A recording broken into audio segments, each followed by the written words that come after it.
Hey, good morning, guys. How you doing? Tuesday morning devotional coming at you a little late this week. Uh, Teaching college classes started up again for me, so my summer schedule switched to my fall scholastic schedule, so it switched up my routine a little bit. So sorry, this is coming at you a little bit late. This is gonna be the last week of the Mercy Stories series. We'll come back after Labor Day and start something new. But as we end today, we've been doing this all summer long, just stories about God's mercy, the way that we see that in life, the way we see that in the ministry of Jesus, this whole idea that mercy triumphs over judgment. What if we lived our lives that way? And as we end today, I just want to talk about this verse in 1 John chapter 3. This is just a good one. This one always kind of sticks in my mind. It's just this opening that says, "Behold what manner of love the Father has lavished on us, that we could be called children of God." 1 John 3, verse 1. "Behold what manner of love the Father has lavished on us, that we should be called children of God." And that is what we are, John says. Now, I think that's interesting. First of all, I love that word lavished that the NIV uses there. That's a little bit more of a 50-cent word maybe than even the Greek is.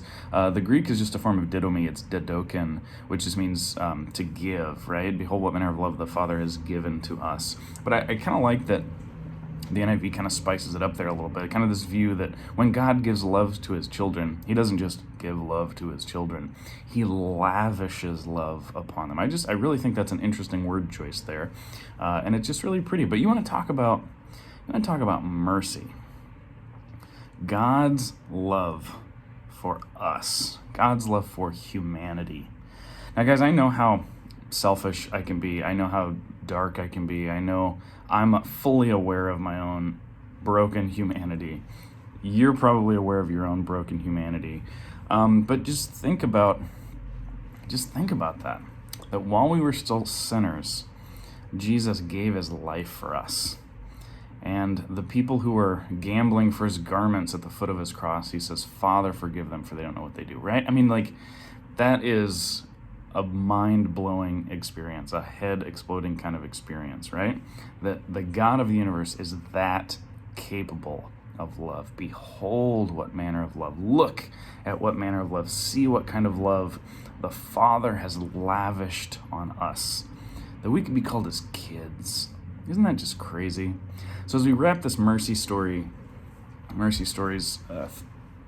theme or unit or series or whatever you want to call it up, let's just end with that.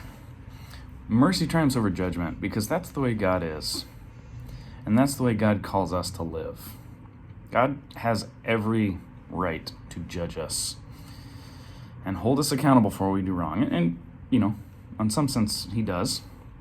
But the first and the last word for God is love, is mercy. Those are kind of overlapping Venn diagrams there, aren't they? Mercy and love. Behold what manner of love the Father has lavished on us. Guys, if we let that sink into our bones, if we live our lives in the wake of God's love, it would change everything. It really would.